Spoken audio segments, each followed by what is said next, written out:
Hi everyone, Niklas Seidloff here. In June, IBM announced 4 new X-Pages features: relational database support, REST APIs, social applications, and mobile applications. The first two, REST APIs and relational database support, are already available on OpenNTF.org. This is now the third of these 4 deliverables, and we call it X-Pages Social Enabler. The Social Enabler is also part of the extension library on OpenNTF.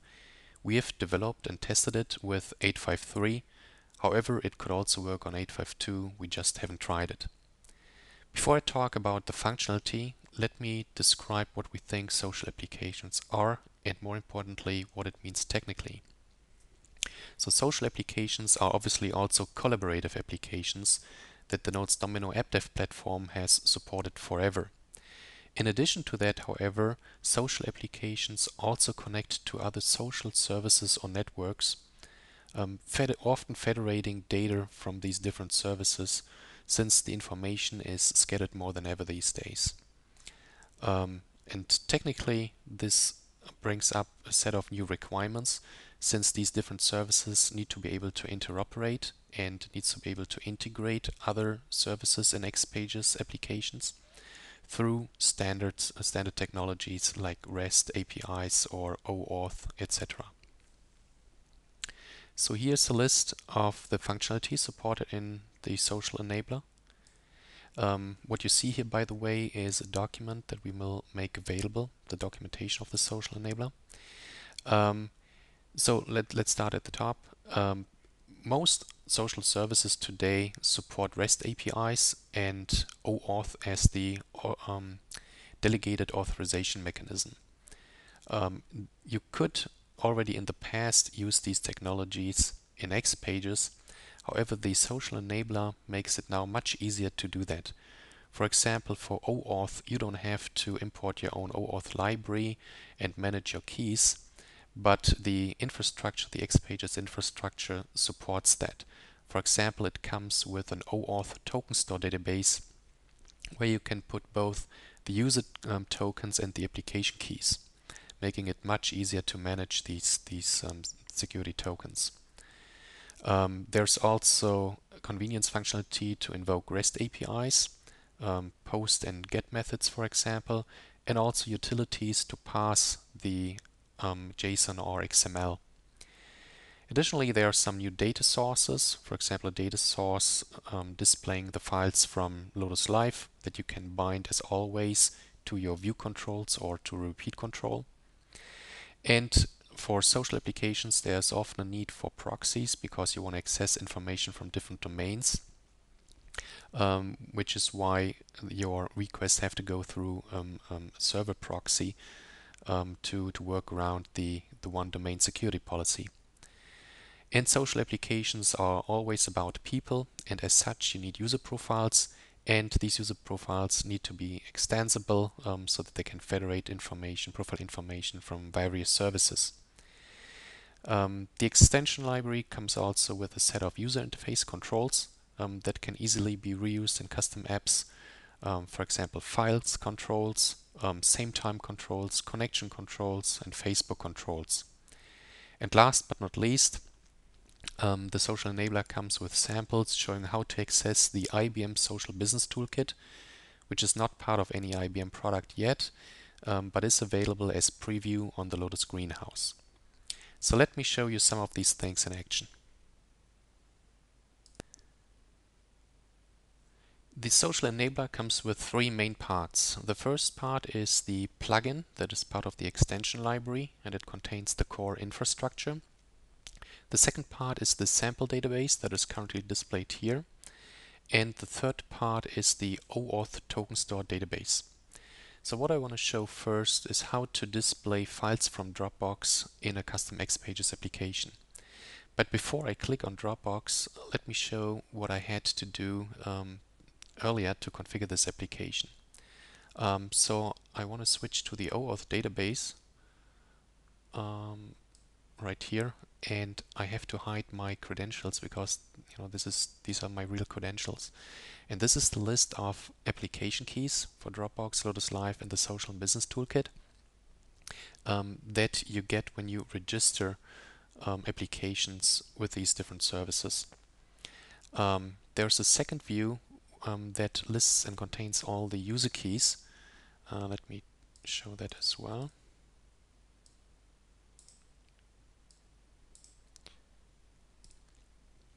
And this view right now lists my two keys for Lotus Live and Greenhouse.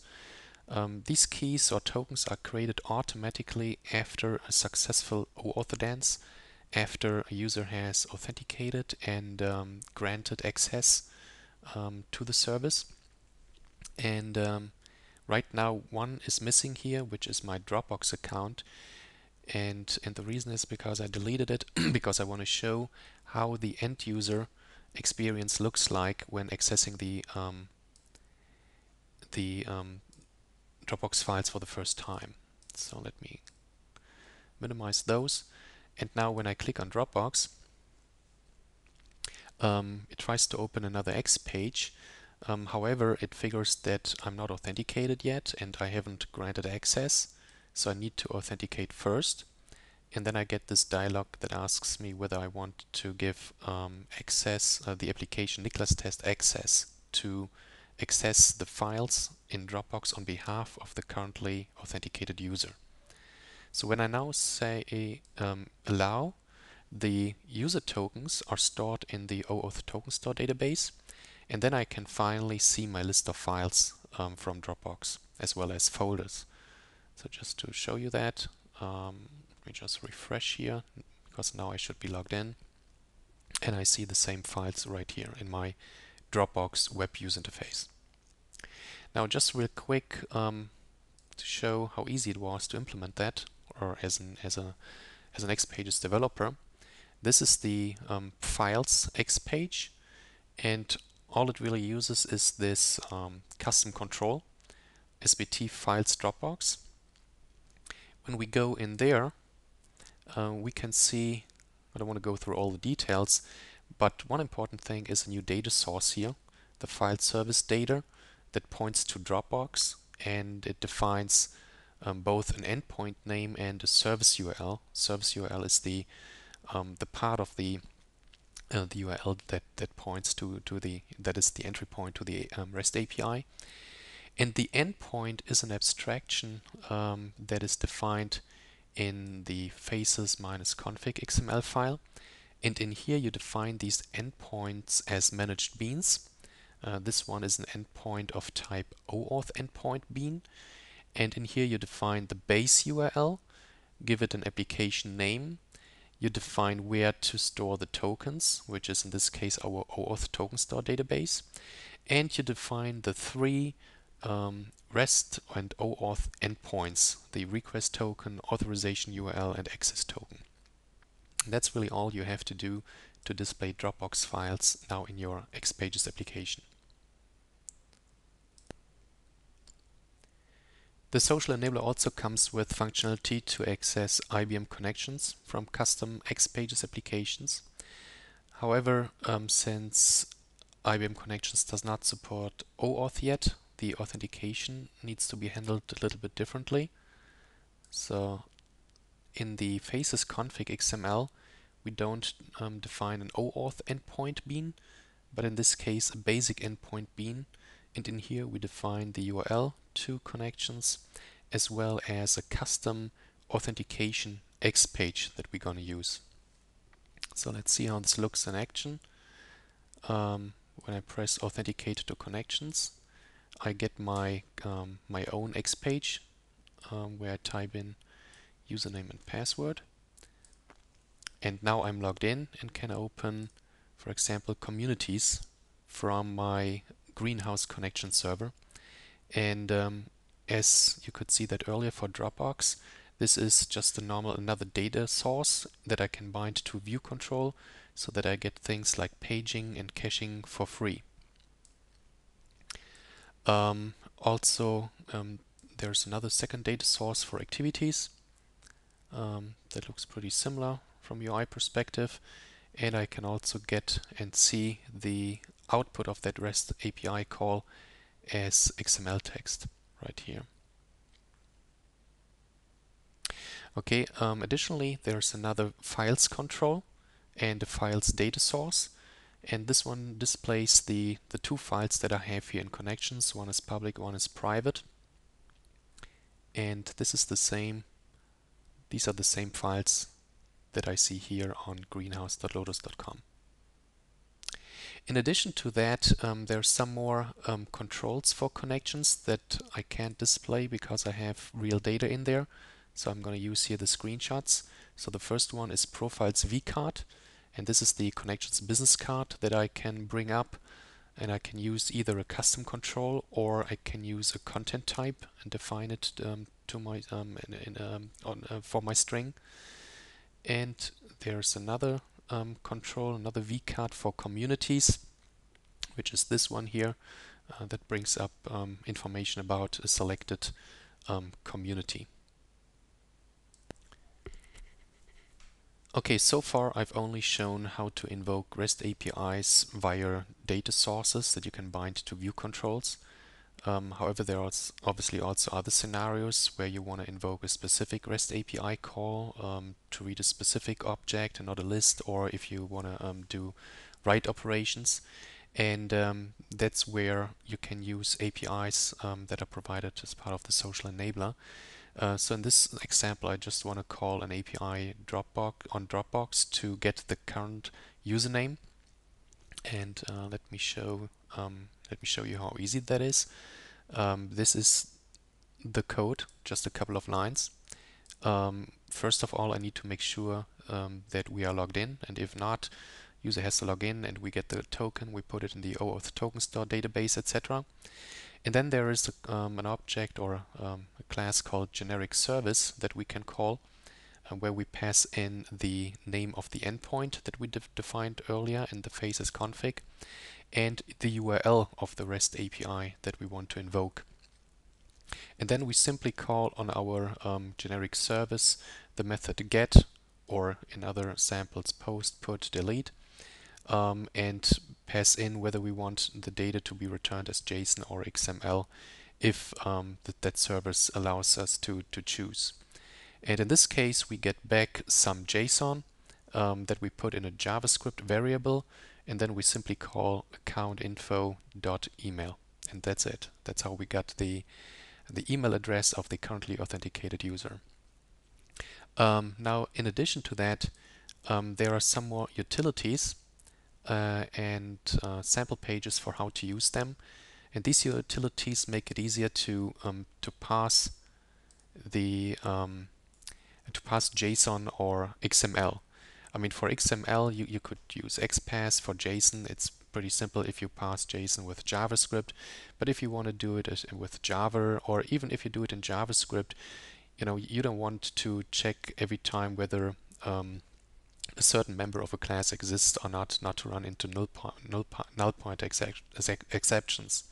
So for that purpose, there are some convenience APIs, and this is a sample for how to use them. In this case, we just create a new instance of JSON Navigator. We pass in the data, and then we say we want from all persons the person's first name.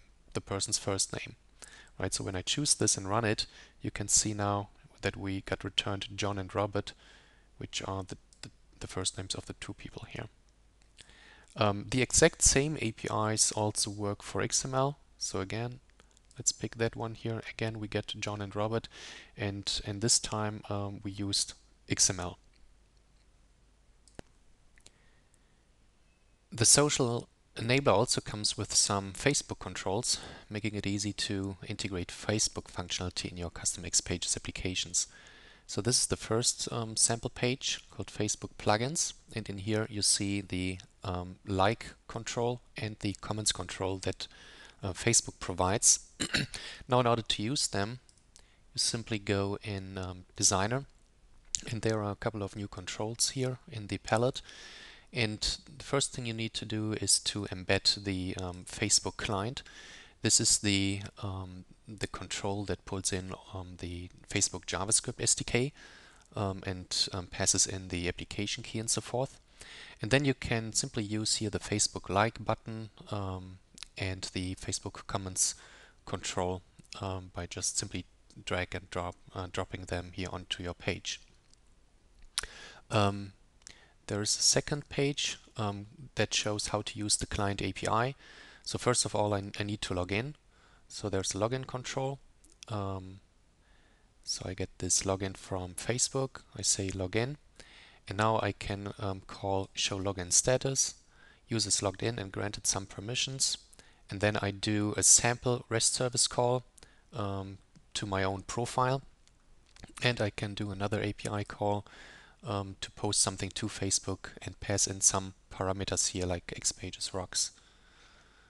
So let me show you quickly also how this looks like in the source code. Again, the first thing I had to do was to embed Facebook client. Then there is another control for the login button. You can also define what permissions you are asking for. And then these two samples show how to use the Facebook graph APIs, or the APIs provided by the Facebook JavaScript SDK. So this one is get login status with some callbacks, and this one was the one that shows the current user, the name and the picture. And here's the last one that brings up the dialog to post something to Facebook. On Lotus Greenhouse, IBM has deployed since Lotus Sphere a preview of the IBM Social Business Toolkit. This is a live demo here displaying the activity stream and shows the embedded experience. So here I have a list of various different items, and I can select them, and I can open them directly here in Place. And this list of items here I can manipulate via a so-called API test application that allows me to invoke REST API calls. So when I say run API, in this case I just get everything. It returns me the raw data, the same data as JSON, and also a view that is a little bit more readable. And you can also post new entries from here for testing purposes. Now the social enabler comes with another data source to read entries from that activity stream, and these are really the exact same entries that you just saw. I can get them as a data source, I can read them as JSON, the last 5 entries, or I can read them as XML. And very similarly to the API test program, there's that is deployed on Greenhouse. There's another X page actually, looks pretty similar, where I can also execute these REST API calls for testing purposes.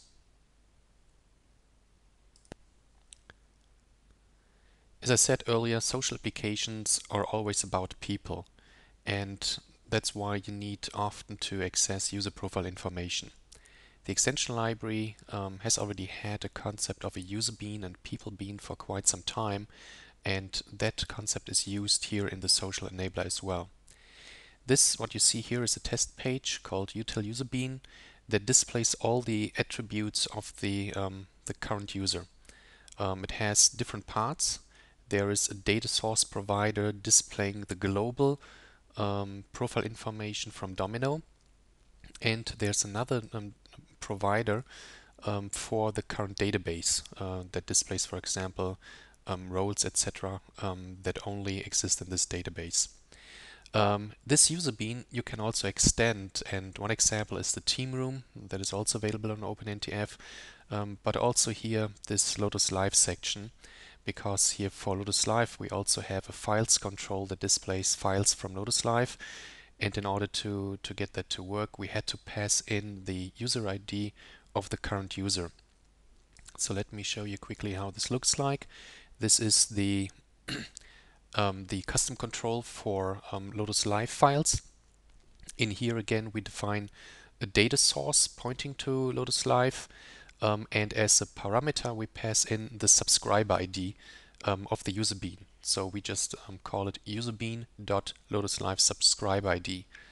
Now, in order to implement that, we had to write some Java code in our Eclipse IDE there is an abstract class, abstract people data provider that we extended, and in here we define our Lotus Live subscriber ID that is called here via get people data. And in here we then invoke again our generic REST service, define the URL, define that we want to get JSON returned, and then we invoke it and return the actual Lotus Live subscriber ID of the currently authenticated user. So this was a quick overview of the really powerful new functionality in Xpage's Social Enabler. We will make more information available as part of the documentation when we will release this functionality. And as always, we'd love to get your feedback. Enjoy!